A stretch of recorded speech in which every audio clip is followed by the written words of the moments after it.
I'm one of the lucky ones. I made a little bit of money. I don't have 50 million to bet with you, but I do have 3 million to bet with you. So this is your offer. $3 million. You put 3, I put 3. Winner takes all. I'm 5 years out the ring. I'm a kickboxer. Joe Rogan just dropped a bombshell on why Jake Paul, the so-called boxing prodigy, turned down Andrew Tate's big fight offer. And get this, he didn't just say no. He flat out walked away from a whopping $3 million payday. Yeah, you heard that right.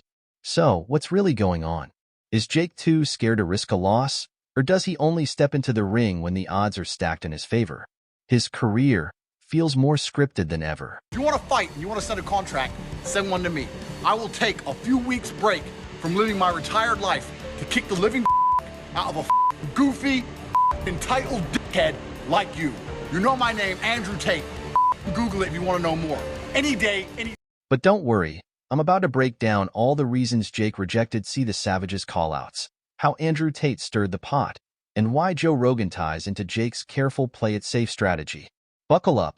This story is packed with drama, ego, and hilarious truths you won't want to miss. As a boxer? Yeah, there's no doubt about it. And listen, what Jake Paul has accomplished is he's fighting old guys. Yes. He's fighting, all he fights are old guys and whatever. But listen, say what you want, he wins. And he makes money. So he's doing his thing, you know? Jake Paul, the self-proclaimed man who takes on all challengers, conveniently ducks out the moment a real test appears. Who better to call him out than Joe Rogan and Andrew Tate?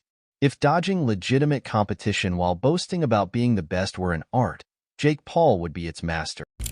Yeah, he'll never do that, though. He knows. He knows way. One, he's under contract. And he's two, not his own boss. And two, he won't do it. He knows better.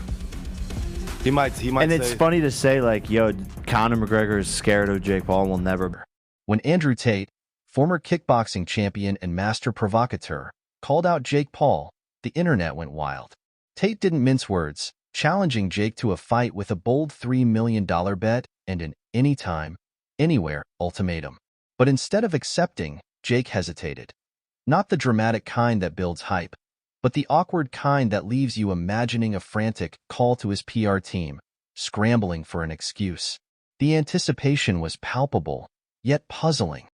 You've got left somebody like me. He'd mentioned me before, and there'll be people out there saying, oh, Carl Froch's talking about himself. He's after a payday. Listen, I'm not after a payday.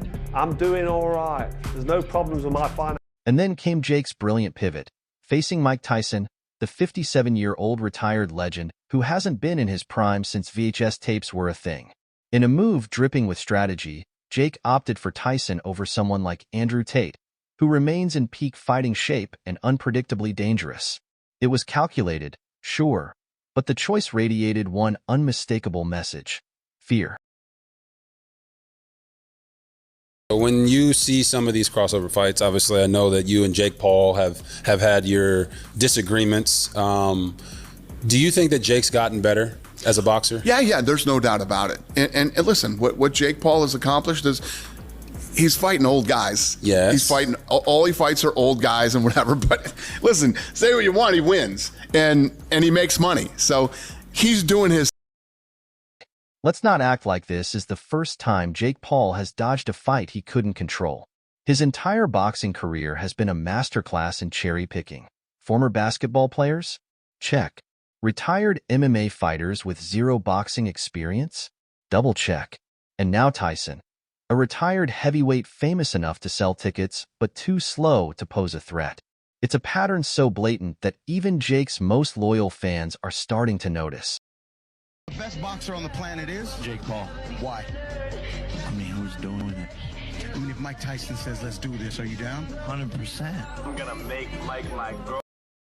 Again, no, because he's now old, and I would be an absolutely tragic shame to knock out an old version of his prime self. That doesn't feel fair. Prime Tyson would have ripped me apart in a boxing match, so to beat him when he's past his prime feels dishonorable, and I'd feel dirty.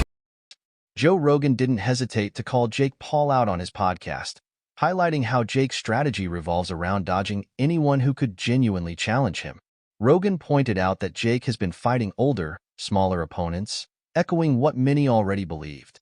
He argued that Jake avoids Andrew Tate because Tate is younger, faster, and far more unpredictable than anyone Jake has faced so far.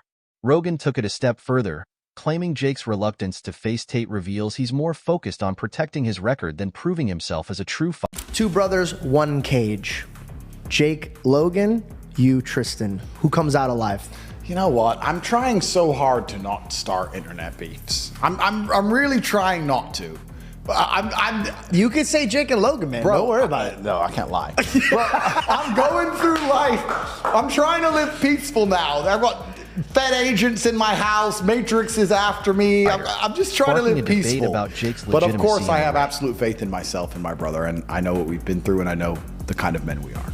Andrew Tate isn't just some washed-up internet personality chasing a quick payday. He's a former kickboxing world champion with a chip on his shoulder and a point to prove. When he challenged Jake Paul, it wasn't an empty gesture.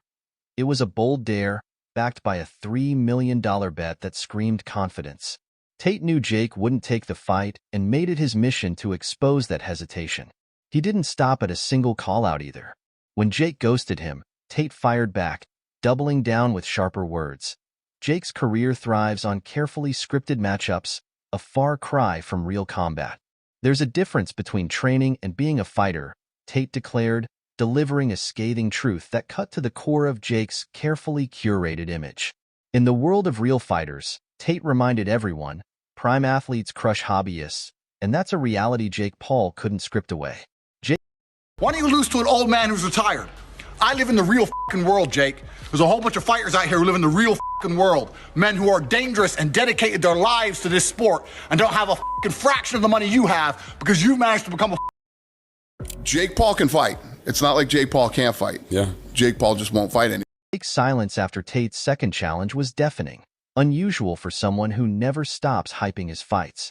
I'm known as a fighter in a way that he never will be. I'm known as a fighter in the way that if you throw me in a cell with a murderer, a rapist, and 2 drug dealers, people look at me and go, okay, respect. He would have left with a higher male body count than his fiancée. That's how he would have left.